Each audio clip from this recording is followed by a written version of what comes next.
Surat Sadar. His father was killed while fishing, pulled from his boat by a tiger. The threat of violent death hasn't stopped daily life from continuing throughout the Sundarbans.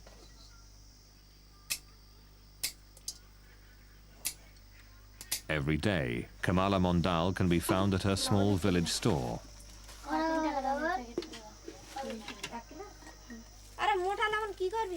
Mondal's husband was killed by a tiger while he was fishing for crabs. Without him, this store is her only way of making a living.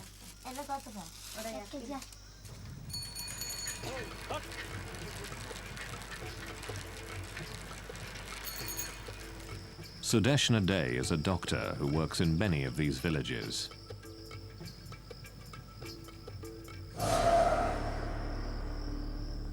Here, every family has somebody or the other who has been lost in the hands of the tiger. And mostly what the tiger does is he attacks from the right side and from behind. So we mostly have neck injuries, hand injuries, and right-sided scalp injuries.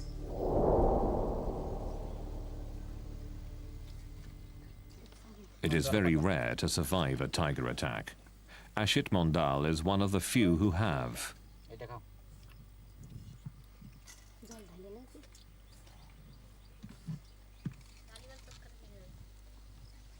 Just a few months ago, Mondal was deep in the Sundarbans, fishing for crabs, when suddenly he came face to face with a tiger. We're very poor here. We fish for our livelihood. One day, I was standing on the boat, pulling in a net, when a tiger came running from the jungle. He saw that I was on the boat and came charging towards me. He jumped into the water, then swiped at me with his paw. The force of it pulled me off the boat. The tiger pulled me down into the water and tried to bite the back of my neck. But it was hard for him to find the right grip. He clawed at the top of my head, scraping off the soft skin and tissue. I hit the tiger as hard as I could, and he ran off. In a few savage moments, Mondal's life would be changed forever.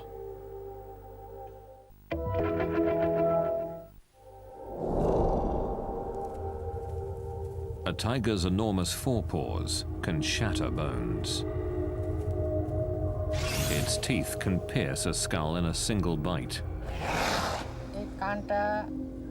My ear was almost torn off.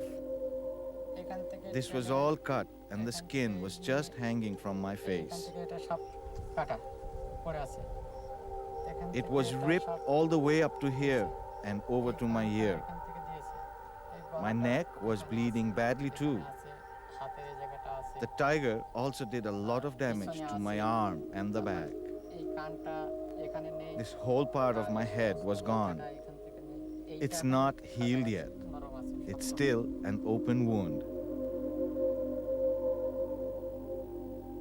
Mondal's survival makes his story unusual.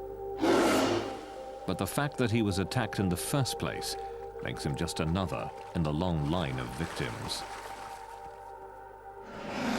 And I've often seen tigers in the wild, followed them on the road, and really haven't had a fear. But I'd have to say that if I met a tiger in the Sundarbans, I think I'd be worried. What has made the tigers of the Sundarbans so bold? What has turned them into man-eaters?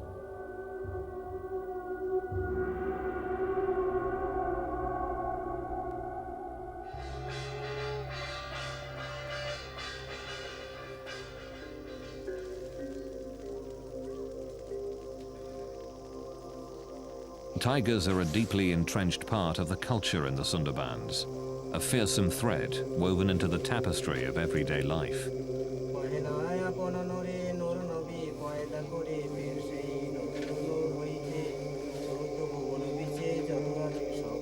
People who live here believe a constellation of supernatural forces guides and shapes their lives.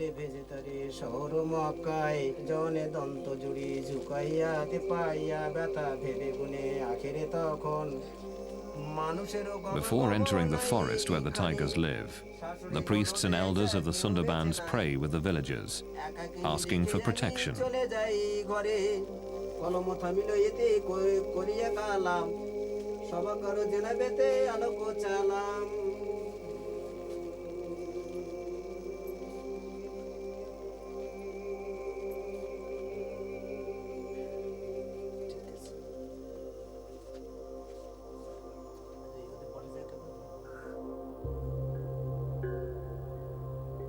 It is said, without the god's blessing, a tiger attack is virtually assured.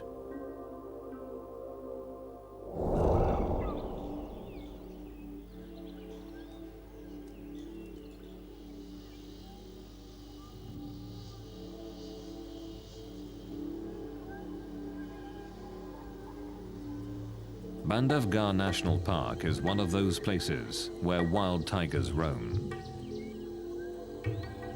Found in the heart of India, it is one of a handful of tiger reserves in the country.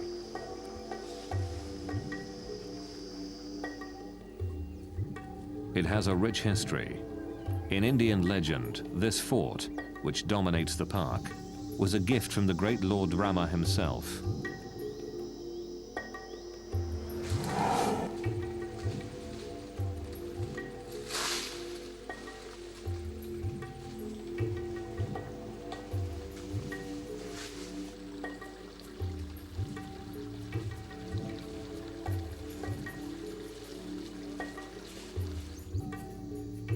Bandhavgarh has become a favorite tourist destination. It's one of the best places in the world to see tigers in the wild.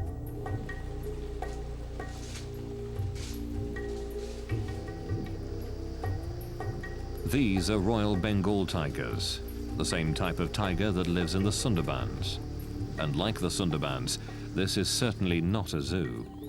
The tigers here track and hunt their own food.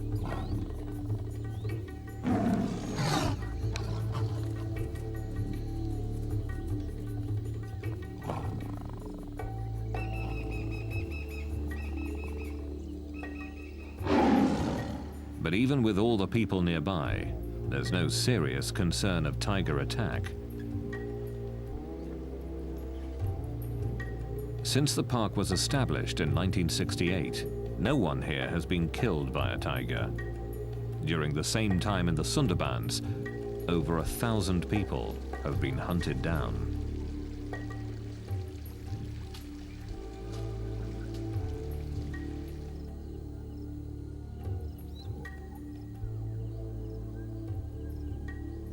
The classical image of the man-eating tiger is that man-eaters were an exception, and they were old, and they were injured, sick, and they couldn't kill game or livestock. So they had to kill people. People are easier prey than our game and than our livestock very often. It seems to me there are two types of man-eaters. There are man-eaters that get injured and are desperate for prey. But deep in the Sundarbans, they're killing even when they're very healthy.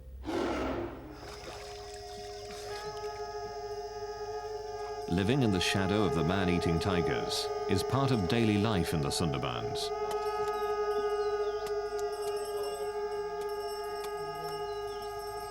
Each spring here, honey collectors prepare to take their chances to earn a living.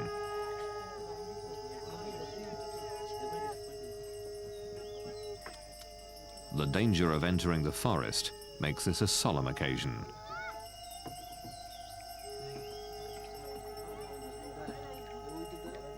Their families and other villagers gather to offer sacrifices to ensure their safe return.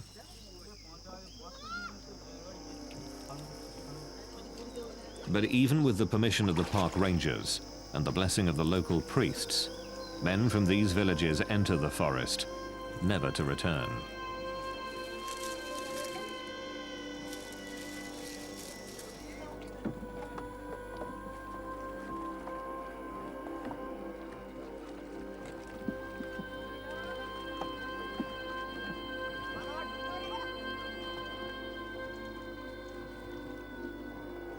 As they travel out into the forest, they put themselves at the mercy of one of the most ferocious hunters in the world.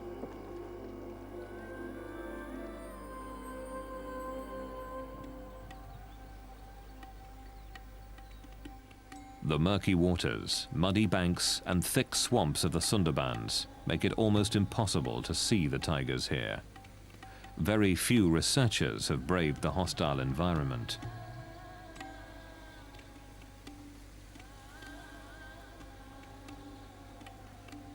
Very little is really known about the Sundarbans tigers. The Sundarbans at first seemed to me a pretty exotic place. Nowhere else in the world do tigers live in a mangrove habitat. And it's hard to walk. The pneumatophores make it, I think, difficult even for tigers to go through some habitat. There's deep mud. But there's one thing that tigers need. There's abundant prey, and that's why there are a lot of tigers there.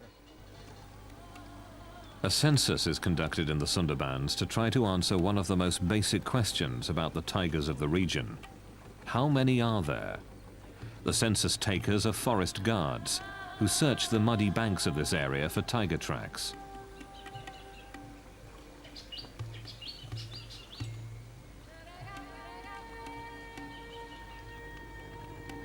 The nature of this region forces the tigers to swim from island to island, looking for prey.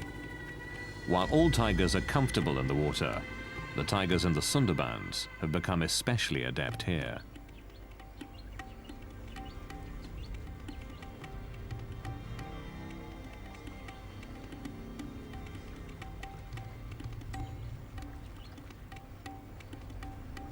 This rare footage captures one of these tigers in the act. Seeing a tiger in deep water can be the last thing a fisherman here ever sees.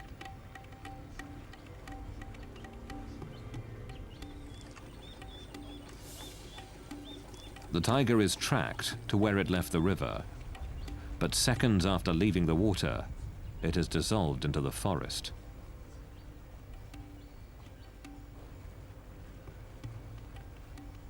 The dense wall of green can easily hide a killer.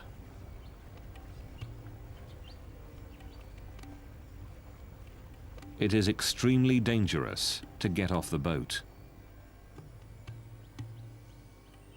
A census taker offers a small prayer for safety. Field Director Pradeep VS says they take other precautions as well. Apart from the firearms, the 2 or 3 devices which has been devised for Sundarban conditions, one is the tiger guard. This is protective steel body structure, and this also use the bulletproof sheet, which has spikes on the back, because any tiger which attacks a prey or human being, it attacks mainly from back and on the neck. So this takes care of this particular problem. Beside this, we also use the face mask, because most of the time it has been seen that the tiger attacks when you are most unaware of its presence. So a number of times you can try to attempt the tiger full, that you are watching the tiger from the back. Sometimes, the census takers don't have to travel far to find fresh tiger prints. These marks have been discovered just a few meters from a ranger station, which is protected by a high fence. A tiger has been here within the hour.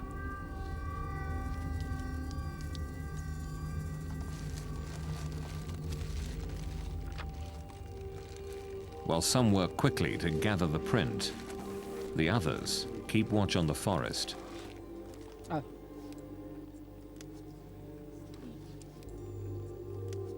In the year 1995, one of our staff, Prabhas, was actually killed by tiger, and this was a very serious accident, and the whole census operation was stopped because of this. Each tiger's paw print is unique, as individual as human fingerprints. By comparing this imprint to other casts, they can learn if this is a new animal or not. In this way, a rough census of the tiger population is gathered. This paw print, and others like it, are giving insights into this unique animal. Well, the biggest thing we've noticed so far is that the tracks of tigers are really small. So we think male tigers could be even 150 pounds smaller than the big tigers elsewhere. The prey itself may be a part of the reason for the smaller tigers here.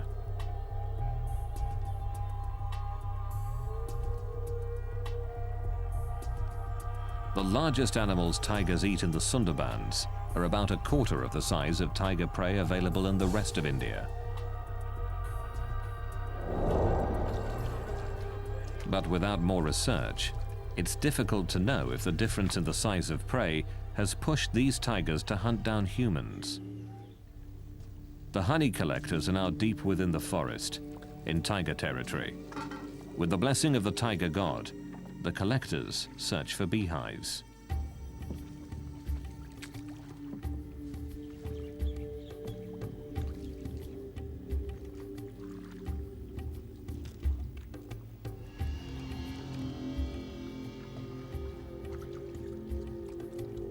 The tigers can be anywhere.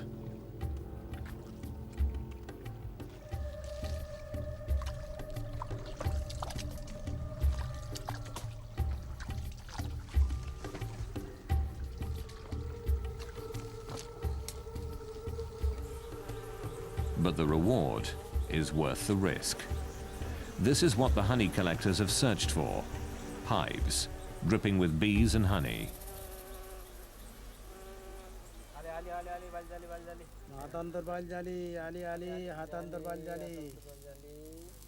The honey collectors light their bundles of grass to smoke out the bees. Their prayers and their masks are their only protection. There is a story that tigers never attack people from the front, but always from behind. And therefore they have carried out an experiment in the Sundarbans, and they've given the people masks to put on the back of their heads when they were walking through tiger areas.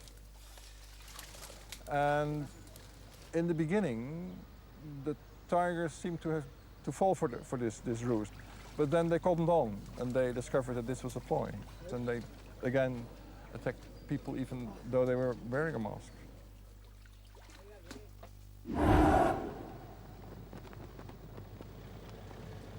There is one part of the Sundarbans that has been closed off to people. It's known as the core zone. Around this is a ring of land where people with permits are allowed to fish or collect honey. But the core zone is strictly off limits to everyone but government personnel. Field Director Pradeep Vyas and his wardens patrol the area to keep people out. Tiger attacks are certainly more in core zone because tigers are not used to the presence of human beings. They come in contact with people very less as compared to the tigers in the fringe zone. Recently, a group of locals snuck into the core zone. They had no permits, no permission. A single tiger attacked and killed 3 men.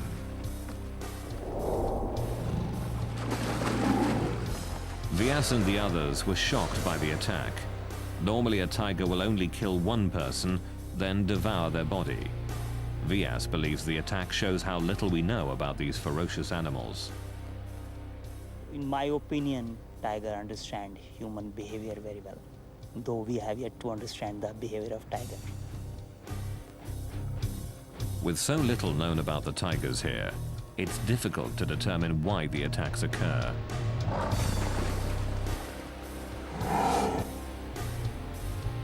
Perhaps the very nature of this place can explain why the tigers in the Sundarbans are the last in the world to hunt humans.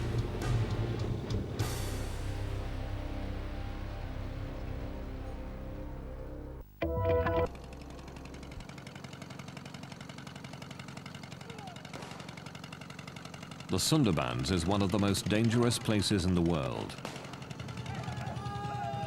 Tigers regularly hunt and eat humans.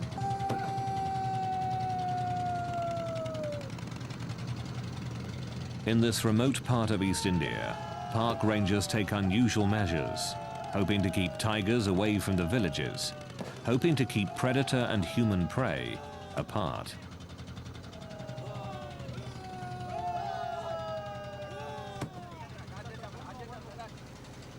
Whether this noisy attempt at animal control works is unknown.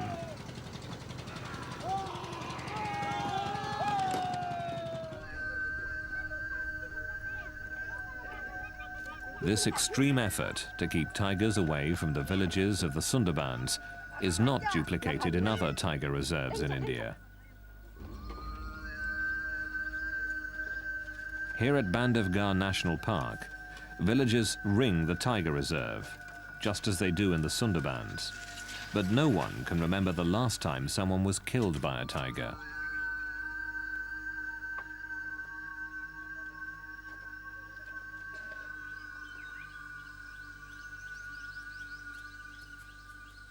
The tigers here don't always keep to the boundaries of the park.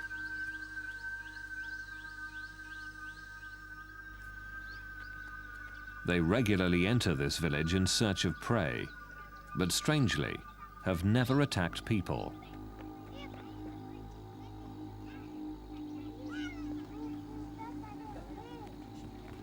Raising cattle is the primary livelihood here, but the herders have no concern for their personal safety when it comes to tigers.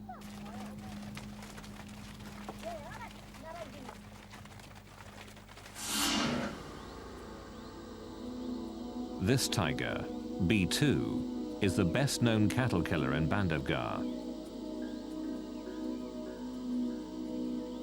He leaves the park frequently in search of easy prey, but even though he often travels near the villages and comes very close to people, he has never attacked anyone.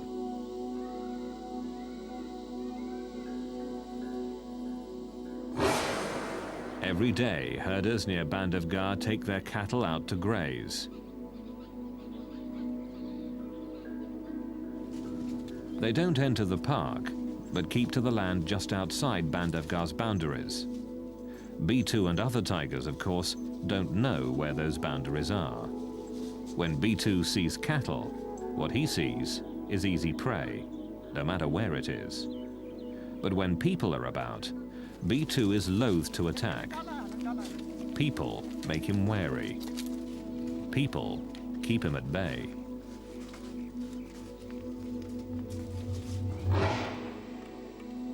B2's most legendary hunt took him far outside the park. There he killed a large cow and dragged it back towards his territory. In a display of amazing strength, he threw the animal over a fence before feeding on it for 2 days. But B2 has never hunted people. His size, strength, and quickness is superior to any human. But he has never attacked.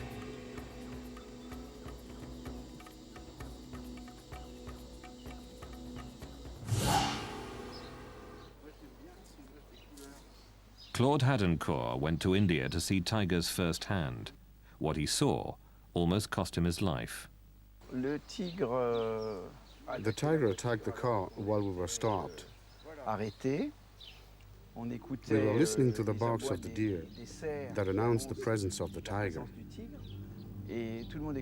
Everyone was listening carefully, and when we turned around, we saw the tiger on the road, about 200 meters from us. He got closer, and we could take a few pictures. We could see the tiger was beaten up or in an accident because he had a big wound on his lip and was missing some teeth. He was walking normally, but when he saw all the cars, he started to run faster and faster.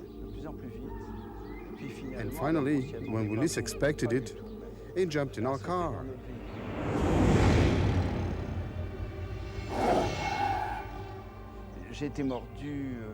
I was bitten on the arm and on the hand. And why the hand? When the tiger leaped on me, I fell back. And I instinctively protected myself with my arm on my head. It was a terrifying attack, but a once-in-a-lifetime event. In the Sundarbans, though, The tigers hunt and kill humans regularly. We are in the jungle, fishing, and we are looking for firewood to cook with. In the forest, I saw a tiger lying down.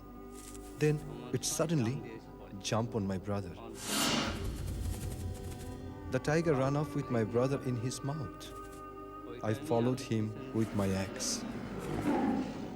And as I ran, I thought, what will I say to my mother or my brother's wife if I go back home without him? I decided to kill the tiger and bring back my brother.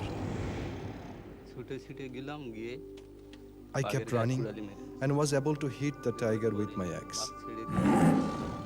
The tiger dropped my brother and ran away. I picked up my brother and tried to bandage his head. I screamed for help, but nobody came. I carried my brother toward the shore, and as I walked, he died.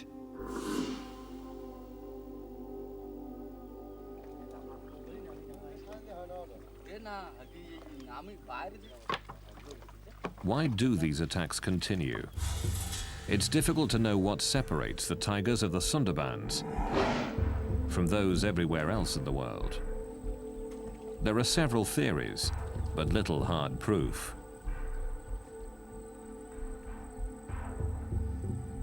Some believe the water itself is to blame.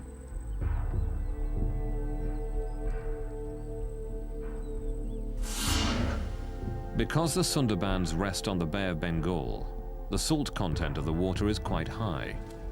Typically, tigers live inland and drink from freshwater lakes or streams. Here, tigers drink the salt water. And some believe that a constant diet of salt water has injured the tigers, putting them in constant discomfort. This pain, it's thought, has made them more aggressive.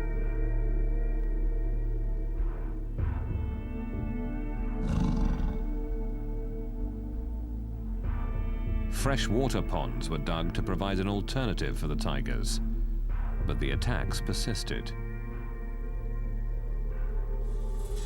While an intriguing notion, there has never been proof that the high salt content is behind the attacks on people. Another theory is also tightly bound to the waters here. Understanding the tides is crucial to fishing in the Sundarbans.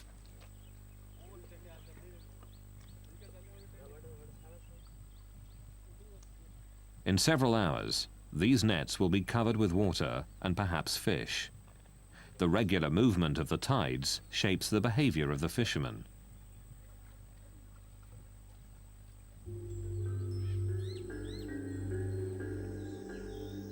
And some who study the tigers of the Sundarbans believe that tides may also make these animals unusually aggressive. Another thing that's really difficult in the Sundarbans, and it's a problem for tigers, in that most of the area floods tidally twice a day, and then in the neap tides, the really high tides, almost all of the Sundarbans is flooded. And we really wonder where tigers den. They may have a problem finding a dry spot to den.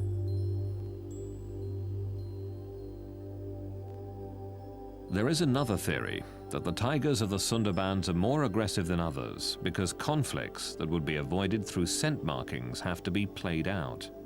When the area floods, scent markings that define tiger territory are washed away. Aggression then becomes the only way to defend the territory.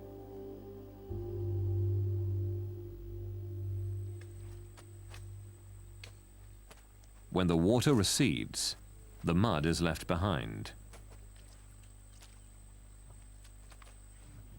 Some believe this mud makes it more difficult for the tigers to hunt, so they resort to easier prey, man.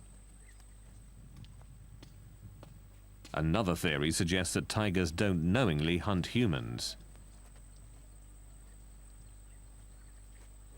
Making a living in the Sundarbans is back-breaking work. Collecting firewood or rigging nets means constant stooping and bending. Some experts believe that in this vulnerable position, tigers can mistake a person for a small deer.